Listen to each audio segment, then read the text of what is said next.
Cubrir un riesgo quiere decir buscar la manera de transferirlo o eliminarlo, total o parcialmente.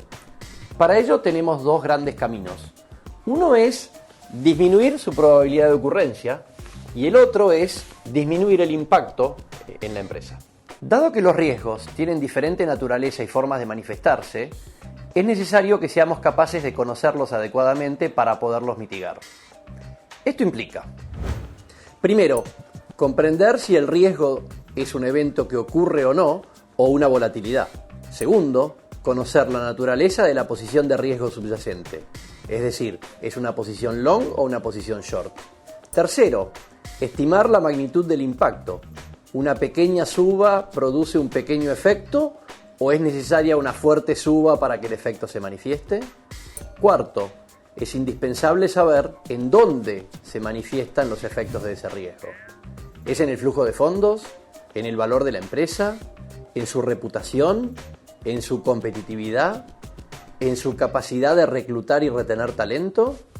Si no somos capaces de conocer todos estos datos de los riesgos que queremos gestionar, va a ser muy difícil que hagamos estrategias de cobertura adecuadas. Para comprender mejor los dos caminos de la cobertura de riesgo, vamos a pensar en dos ejemplos muy distintos entre sí.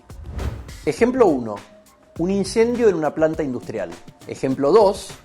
La volatilidad de los precios de los combustibles que afectan a una línea aérea.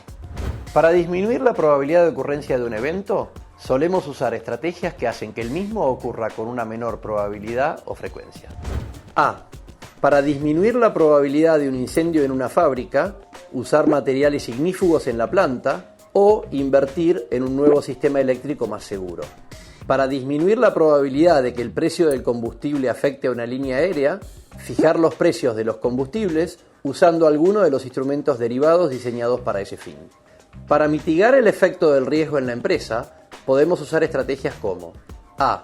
Para disminuir el efecto de un incendio en una fábrica, poner puertas cortafuegos, contratar un seguro, etc. Para disminuir el impacto de una variación del precio del combustible en el negocio de una aerolínea, se puede trabajar en el consumo de los aviones. Por ejemplo, comprando aviones que consuman menos o alivianando los servicios a bordo para que haya menor consumo de combustible.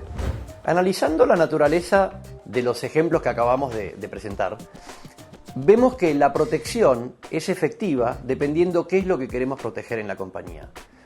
Por ejemplo, una cobertura que protege flujo de fondos probablemente no sea eficiente para proteger la reputación de la compañía frente a un determinado evento. En esencia, una estrategia de cobertura implica generar una posición que, frente a un determinante del riesgo que produce un efecto en la empresa, genere una posición de beneficio inversa a la producida por el riesgo que queremos mitigar.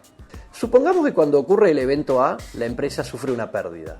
Entonces deberemos buscar una estrategia que, frente a la misma ocurrencia del evento A, hace que la empresa obtenga un beneficio.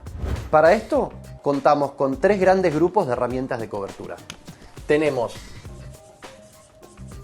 las coberturas operativas, tenemos los seguros y tenemos los instrumentos derivados.